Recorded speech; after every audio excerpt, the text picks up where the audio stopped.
Hey y'all, I thought I'd pop on here and do another moment of truth while I was waiting on my breakfast.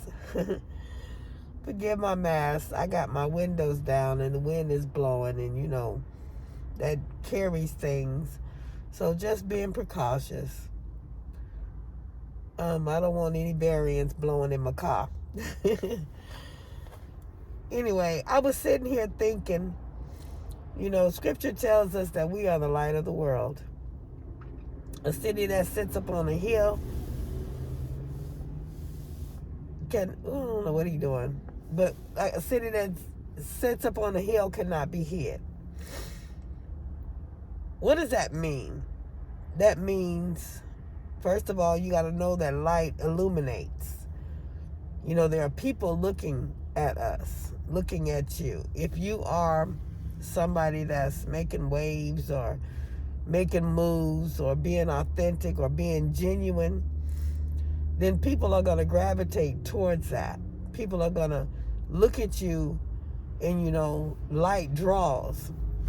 He said, if I be lifted up, I'll draw all men unto me. Light illuminates. In darkness, I don't care what you do. You set a candlelight in the middle of some place that's extremely dark, and people are going to come. People's attention is immediately going to be drawn to that light because you can't see nothing in darkness. Darkness in the scripture also represents ignorance.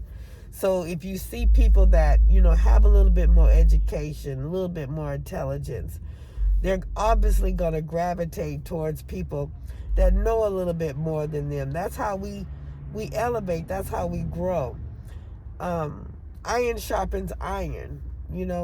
It's not to downsize or, there's a lot of jealous folk out there that I don't know why they do, because I really don't have that in my spirit, so I can't really speak on that. And y'all know I stay in my lane.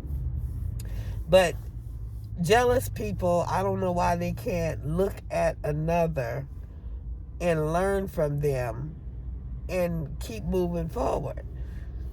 Jealous people tend to feel a certain type of way, and it's like a conviction, I guess, and it shuts them down.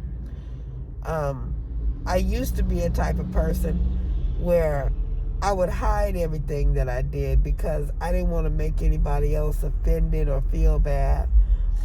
I remember when I first bought my BMW, I remember I hid it in the garage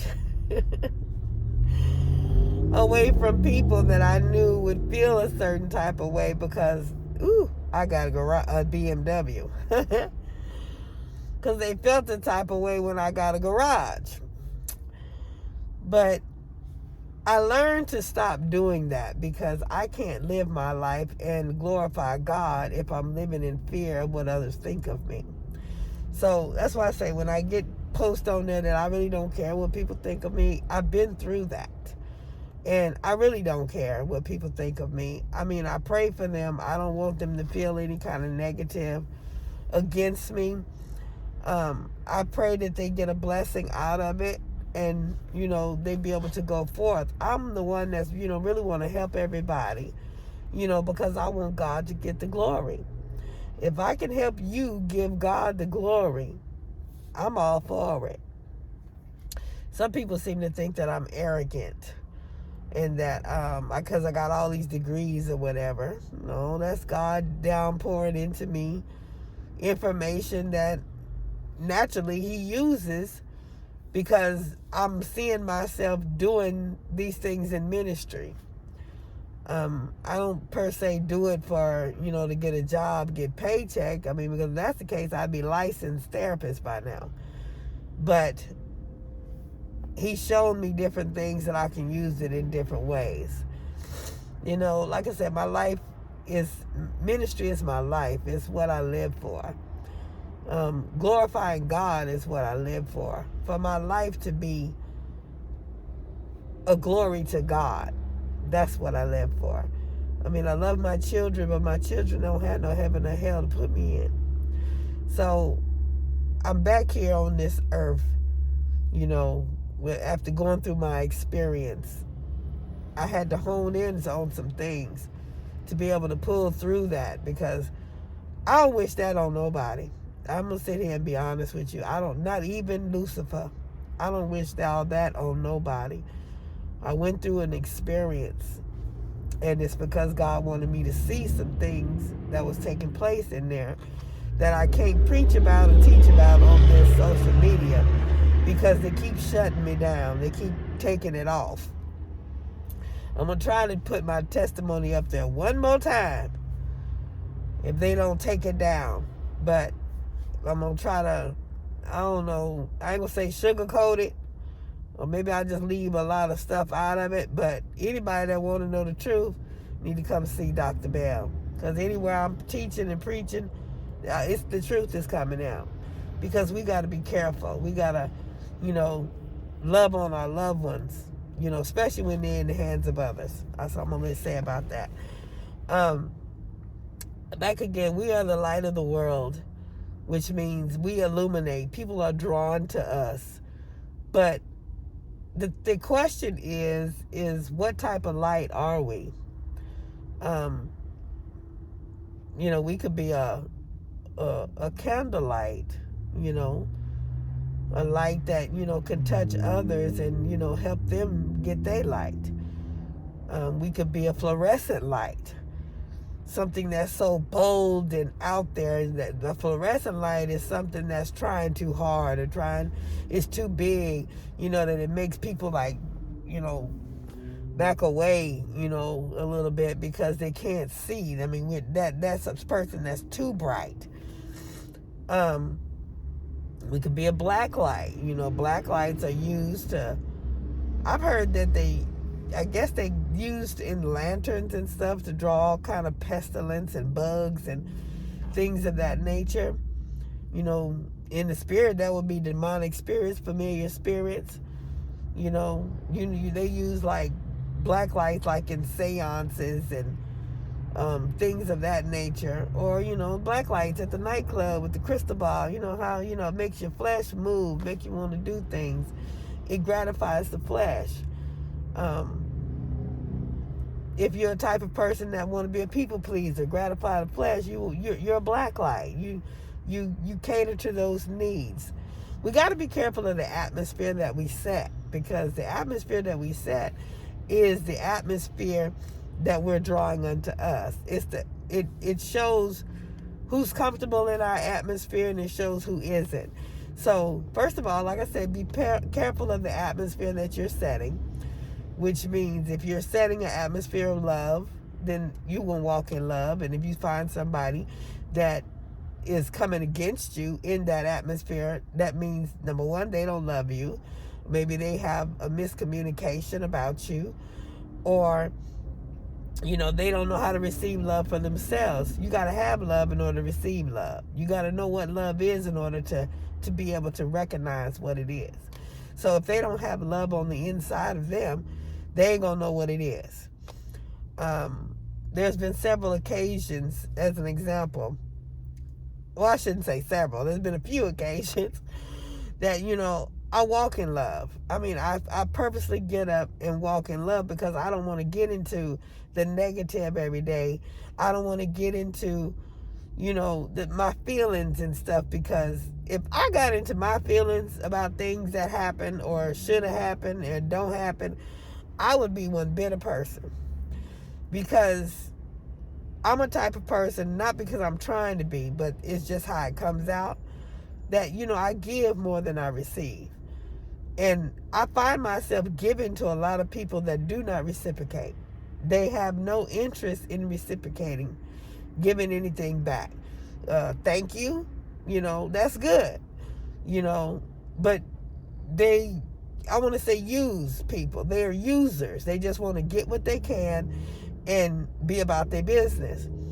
And I'm a giver regardless. Ain't nobody going to change that in me, because that's what God created me to be, and that's what I'm going to be. But I've given a lot, and God gets the glory for it. So I can't sit up and think about what I don't get back. reciprocate. Some of these people don't even know how to spell the word, let alone what the word means. But, they just take it and go with a grain of salt and they go about their business. This is the reason why their life is always take, because they don't know how to receive. When you receive something, you give back. When you receive something, it causes an overflow. And that overflow, you can't keep it. It's got to give back to others. So if you are a person that take, that's a bottomless pit. And we all know who lives there, who that's for. So if you don't have enough love in your heart to give back to somebody, to show them that you appreciate past thank you. And it don't have to be monetary wise. If I fulfill a need in you and you see a need in me, just fulfill that need. It's give and take. That's how we make the world. Love makes the world go round. Give and take. But if you're constantly giving to somebody that don't give to you, that's just, a leech. And, they just keep taking from you. And after a while, when I get to a point where I'm starting to feel drained, I disappear. I just stop giving.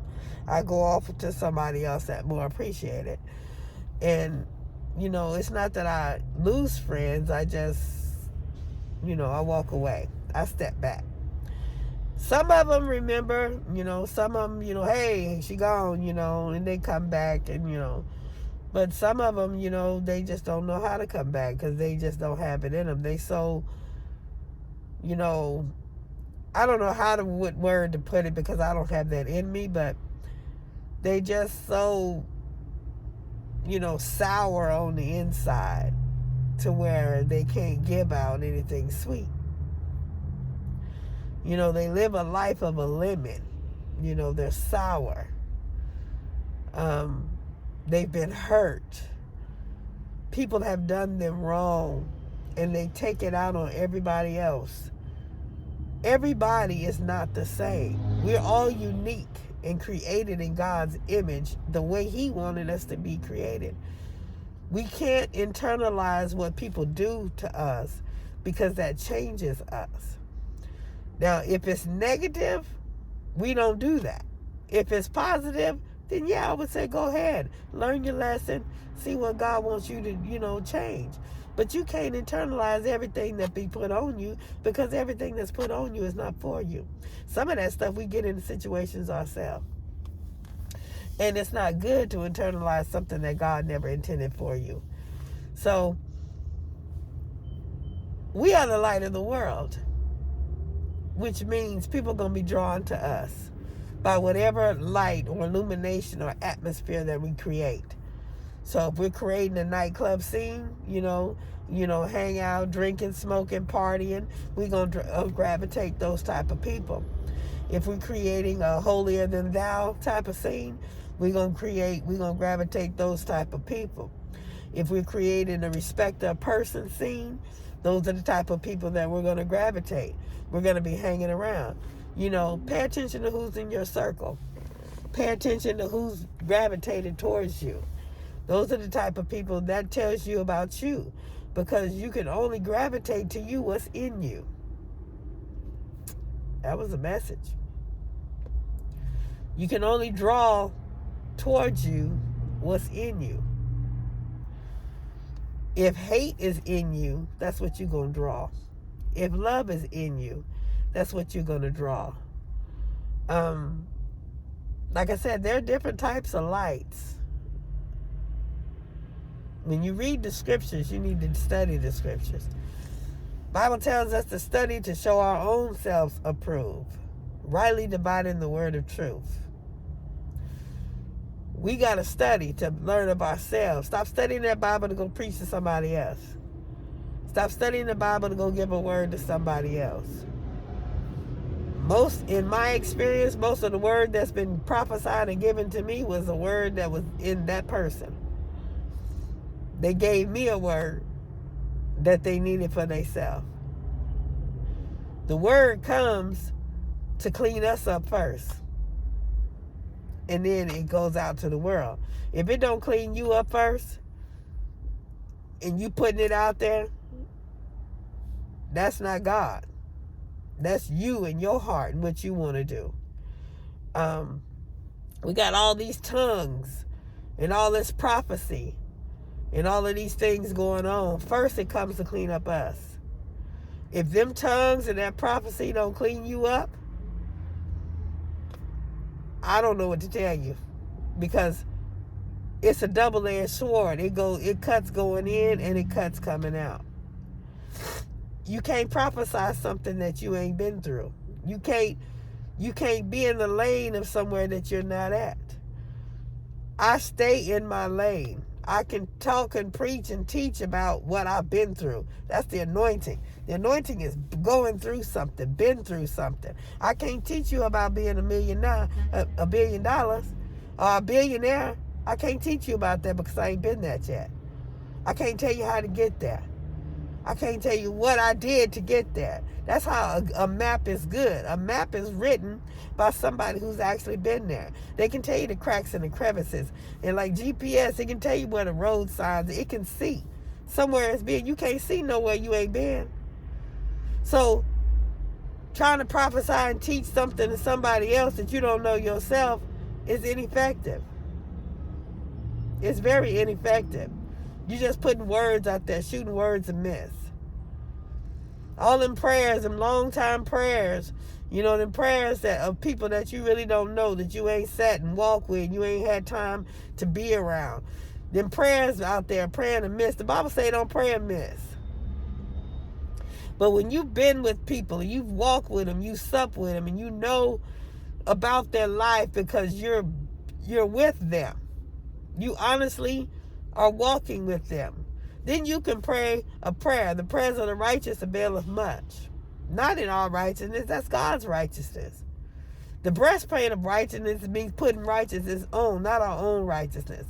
The breastplate of righteousness is putting on God's righteousness. We can't walk in our own righteousness. We have to get up every morning and put on the full armor of God. That's everything that we put on is of Him, not of ourselves. We got to get out our own way, stop walking in our own way.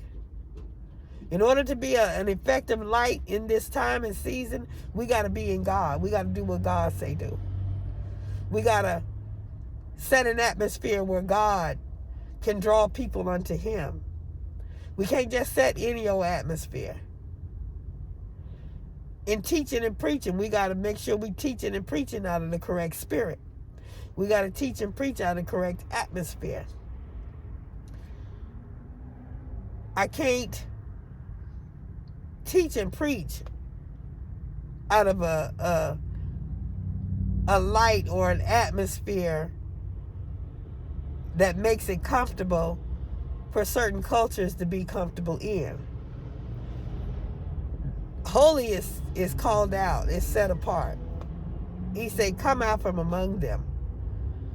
That means you can't.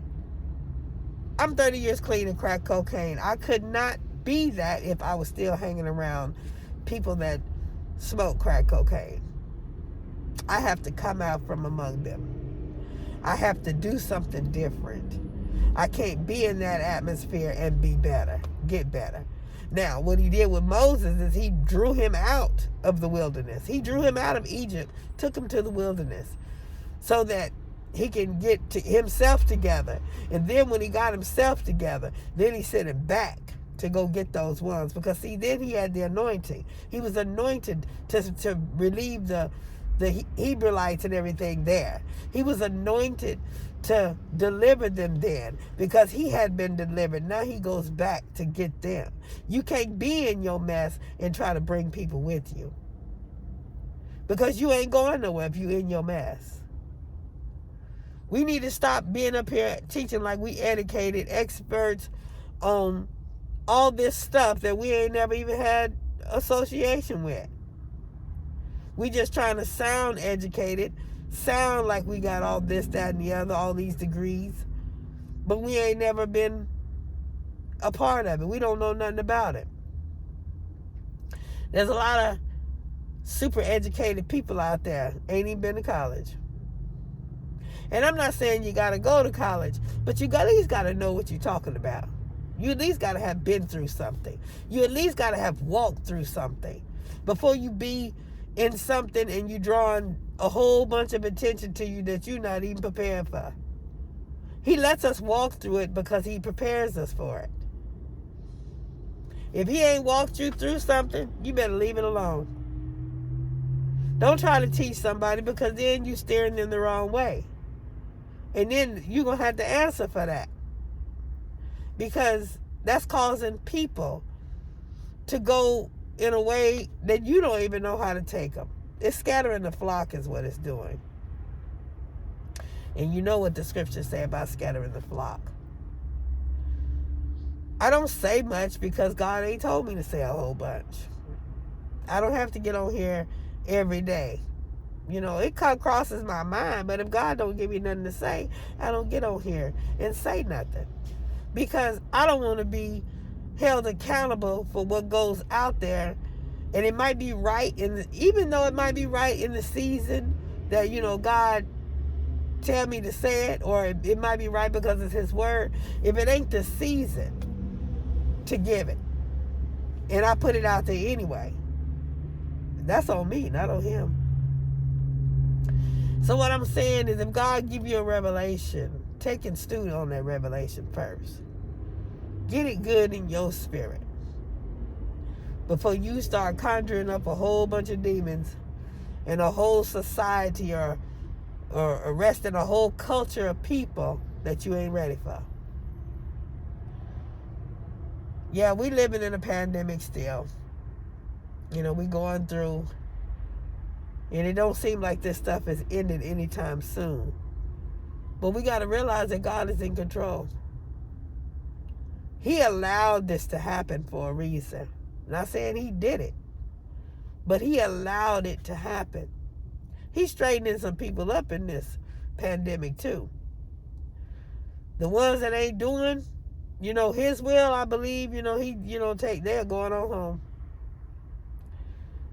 A lot of people has died, and he's the only one who knows the beginning and the end date. He's not ignorant of this. God understands this is a pandemic. He understands what's going on. But you got to understand that he's in control. And in order to get or take care of this pandemic, you got to get back to him. We got to be so illuminated to where all roads point to Jesus. Make sure your light so shines that it points to Christ. Make sure Christ is so illuminated in you that you draw all people unto him. Not to yourself. We can do a whole bunch of stuff. Get ourselves in some serious trouble. But a lot of that stuff ain't helping the people in the pandemic. That's one thing I did learn. Matter of fact, I say this all the time. The question that God asked me when I got through kicking and screaming, mad because I was sitting there in my situation, in that experience, dealing with my portion of the pandemic. You know, sitting there literally fighting for my life in that hospital room, in that ICU. He asked me, he said, now, I finally said, what am I here for? When I got through, grown as I am, I'm a teenager in the spirit. Grown as I am, I what am I here for, Lord?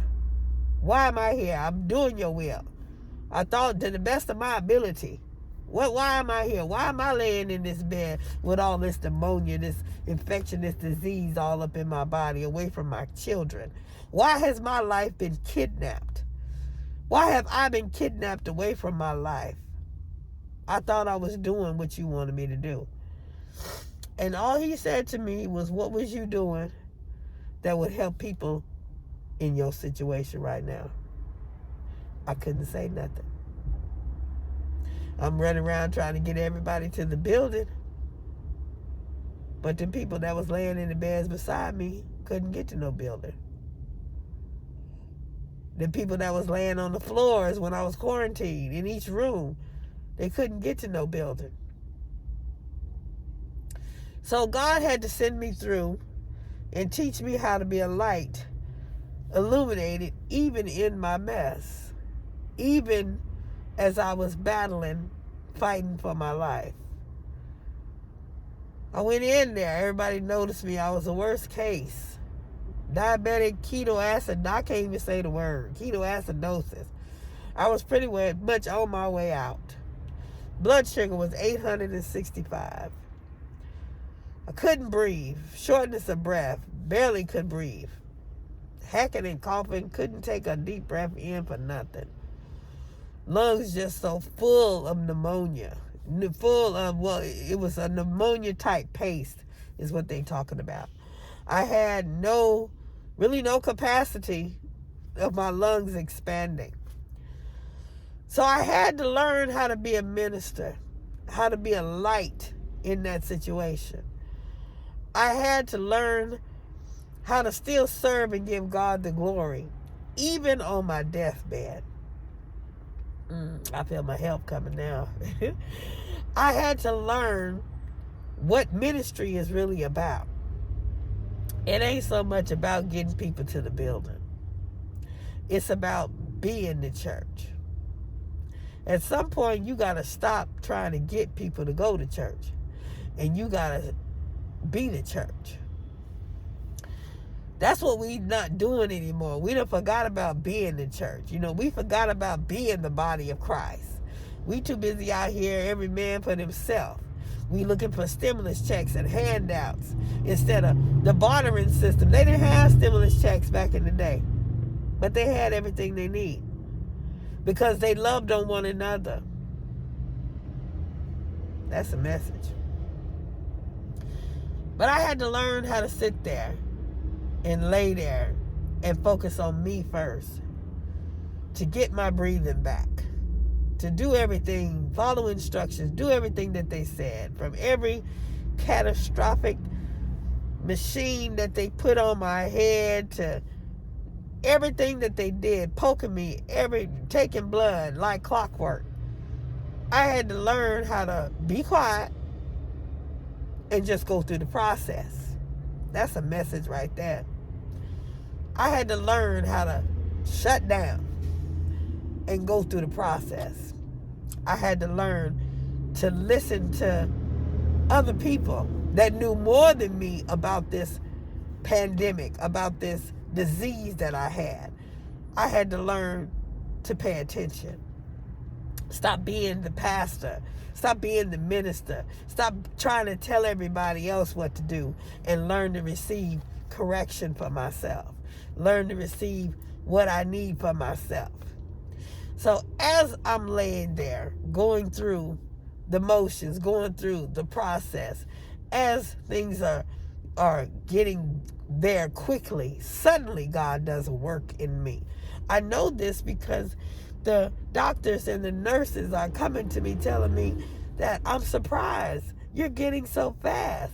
You're doing stuff on your own, because I really didn't have no help. They was too busy short staffed. So I told them, I said, build me an obstacle course to where I could get and do everything I needed to do without having to wait on them to come in there and service me. So I was able to do that, from the bedpan all the way down to my meals. I got the number to call them and tell them and put on the order what I want to put on the order, and tell them what time I'll be there to get it. So I was able to control and be the minister in that aspect. I learned the way they did things, so therefore I could do it for myself. That's a message for somebody right there too. So as I'm able to go through that experience and learn from others, iron sharpens iron, then I'm able to start walking.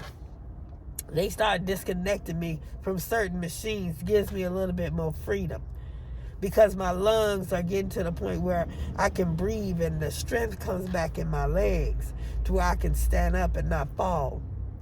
I got physical therapy in there, respiratory care therapy in there. I got all these different people coming to put Dr. Bell back together. That was a process I had to go through. God wanted to show me what these people were going through. Therefore, I know how to teach and preach to help somebody that's going through. long story short, I'm able to get to the point where I'm able to walk out, but because of certain people, they want to make it look good. They want to justify their actions. So they want to send me to a rehabilitation. When I get to a rehabilitation, they tell me, ask me, what am I there for? They sent me through all the tests to make sure that I wasn't missing nothing. Passed them all with flying colors and was released a week later because it took that long to get all the tests. But some people, there was a culture clash there. Some people don't like women, and some people don't like women in authority, pastors. So I had to deal with, the devil's everywhere. You got to deal with the enemy everywhere you go. And how you deal with him, as God see how you deal with him, that's how you pass your test. If you let him defeat you, then he say, no, you're not ready. You got to go through again. If you allow him to, you come out of your skin and go upside his head and everything, then, he said, no, you're not ready. We got to send you back through this again. But when you're able to allow the enemy to come at you and do whatever he want to do to you, and you still give God the glory, you still praise God, then that's when God say, hey, I'm going to bless her. That's my daughter right there. I'm going to elevate her. Long story short, I went through all of that, so God can show me what the people was going through, so I can be able to learn how to be a minister, how to learn how to be a body of Christ in being the church, instead of taking people to church all the time. So as I was laying there, all I had was Facebook. I preached across Facebook. As I was laying, and they come in there, I'm ministering to those nurses and those doctors who are in there weary because they're tired. They're tired. You got to realize they see this stuff every day, all day. They tired of dealing with, the virus. So I'm in there ministering to them, helping them, telling them, thank you for your service. I appreciate everything you're doing to keep me on this side of the earth. I thank you. And like I said, I preached on Facebook that one time, that gentleman, my respiratory therapist, he say, I thank you, ma'am. He said, but I don't feel like I've done anything. You've done it all yourself. And I just pointed to Jesus. And he said, yes, Jesus. He knew right then and there. And I never saw him no more after that. He knew I was taken care of. He knew, who I was under the control of. So he knew where my faith stood. He knew I didn't need him no more. But like I said, in there speaking life, speaking love to those nurses and those doctors, and speaking, those therapists and everything that's running around. I'm walking the hall with a walker first 2 days after I've been there, in the rehabilitation. So they looking at me, determined to get up out of there. There's a lot of people that went through the hospital, got all the way to the rehabilitation, realized what they had to go home to, and they gave it all up there. They died there while I was there. So I'm just saying, we got to love on people. People are depressed out here. This is the body of Christ. That's the light that we should shine. We got to love on people to make sure that they can handle that depression. That's a darkened mindset that the enemy gives to people. It's called depression. It's like a spiritual death. They just walking around existing. We don't know when he gonna put the idea in their head to try to take their life or hurt themselves or do something. We don't know. This is a very psychotic time in the mental illness field, because people are running around depressed. It's the devil's playground. He get to do and put whatever ideas and stuff that he wants to in their head. Mental illness, that industry is booming right now. If we just be the body of Christ and love on one another, it don't have to be a booming industry right now. We have got to start being the church and stop taking people to church. I believe God closed the doors because we forgot to be the church. He allowed them to come back open. Let's just say, you know, yeah, he's in control. He allowed it, but the city wanted the doors back open, because he wanted to make people happy again. They wanted to cut down some of the, make the economy good, basically. But the people that's going through need somebody that knows how to be the church. That was one of the hardest tasks, but it was actually the easiest task for me because the word is in me. I live my life every day by the word. It's just, I treat people the way I would want to be treated.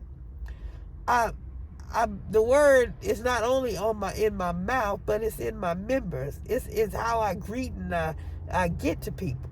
It's how I meet people. It's how I treat people. It's, if they have a need, it's just how I walk. It's just how I live every day. So it wasn't too hard for me to lay there and think of what I could do, how I could minister, or how I could be the church laying there on my deathbed. And being able to, everybody that came in there, they smiled when I left. They really didn't want to see me go, but they knew. But being able to make everybody laugh in a dark situation made my heart smile. But being the light of the world is not being so illuminated because you on stage and you up on a soapbox. Being the light of the world is drawing other people to Christ. It's having your light so shine that you draw all men unto him. It's having your light so shine that people want to get to know the faith that's in you, the hope that's in you. It's not about you. It's about getting them to Christ. Therefore, everybody wonder why, because I don't preach in the pulpit and stuff all the time. I don't have to preach in the pulpit. I don't have to get up on the soapbox. Wherever I am is a soapbox. Wherever Jesus stood was a soapbox. Because he lived what he believed in. All I got to do is walk. Get up, walk. That's all I got to do. Put him first in my life. It's in him I live, and it's him I breathe, and it's in him that I have my being. What does that mean? That means that God is the motivation in my spirit. It's his word that I live on. If he don't give the idea, if the Holy Spirit don't move on the inside of me to do certain things, then I don't have no life. Because I got tired a long time ago that doing it my way wasn't the right way. It wasn't getting me where I wanted to get to. It wasn't giving me a lifestyle that I wanted to have. It wasn't giving me the love that I thought I deserved. And God has only taken me from glory to glory to glory. So, let your light so shine. Create an atmosphere that people want to be around you. They want to gravitate towards you. They want to sup with you. They want to learn from you. So therefore they can be edified in their spirit. That they can be edified, to do better in their lives. So they can get closer. Create an atmosphere that they will get a hunger for Christ. And then Christ can take over. That's how we make disciples. Sitting there in front of a YouTube channel or sitting there on a podium, a soapbox, that ain't how we do it. Because if we just on those areas, creating that atmosphere, but when they see us in the street, we doing something totally different. They see our behavior. They ain't gonna listen to what comes out of our mouth. Remember, actions speak louder than words.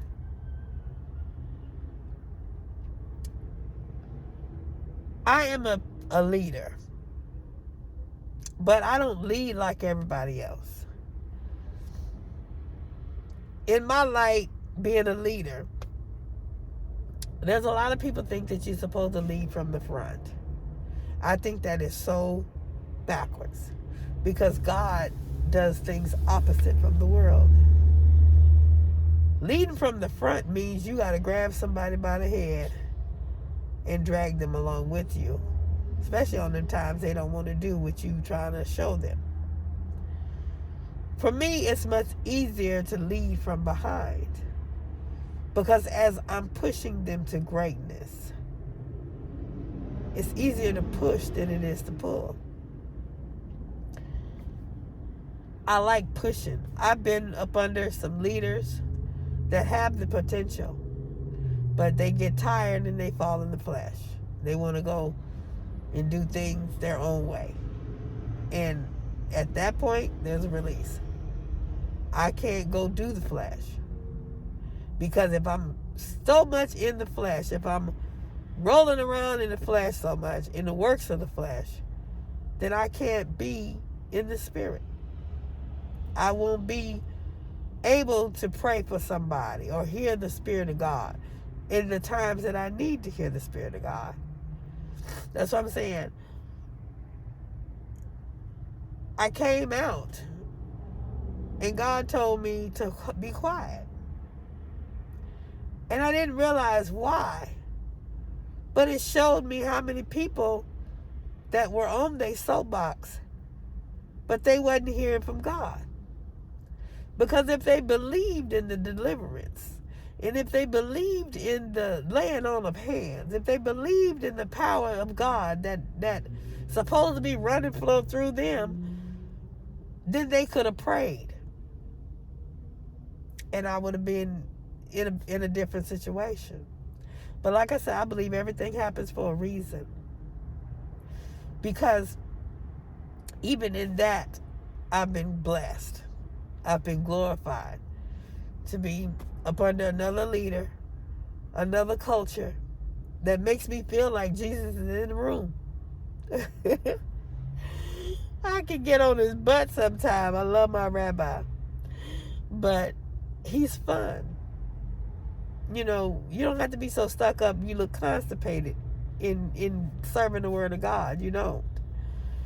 So we are kindred spirits. And we trying to do this thing for real. So, I'm just saying, I like to push people to greatness. It's easier than pulling them. And I am enjoying the place that I'm in. Matter of fact, I'm getting some much needed rest. I'm allowing him to teach, even at my Resilient Truths. That Bible study we've been doing for about 8 years, 7 or 8 years now. And there's some hungry seniors there. They want to learn about the heavens and stuff that people don't even ask about. You know, we going in the book of Revelation starting next week. And I'm going to sit and allow my rabbi to teach it. Because I need a much needed break. Get my immune system. See, God will send you help when you ask him. So, I just wanted to pop on here. My food should be done now, because I just did a pickup at Denny's. I put it in online. I should be able to go in here and get it now. But I wanted to pop on here and talk about being the light of the world. The light draws. It illuminates. So, what are you drawing in your life? What are you illuminating? If you're illuminating more hell in your life, you need to change your light bulb. Change the bulb that you're using. Change the atmosphere that you're doing. You know, the scriptures say Satan can't cast out Satan. If hell is running rampant in your life, that's because Satan is running rampant in your life. Works of the flesh. Satan is running through you. And if he's running through you, you can't cast out nothing. Hello, somebody. Don't let hell run through your members. Don't let hell run through you. The works of the flesh. Don't let hell run through you. Get to a place where you can be able to that you can defeat the devil. You can defeat the enemy. Get to a place where you can cast out some stuff. I cast out and sanctify my homes multiple times. Make sure, because you don't know what people bringing in with them. You don't know what's staying behind. You got to be keen to the spirit. That thing that you can't see. That's where you got to have your faith. You got to utilize your faith. You got to have faith in order to utilize it. So I'm going to come off of here, and I just want to tell y'all, check your light bulb. Is it dim? Is it going out? Do you need to change the type of light? What type of light are you giving to the world? Y'all be blessed.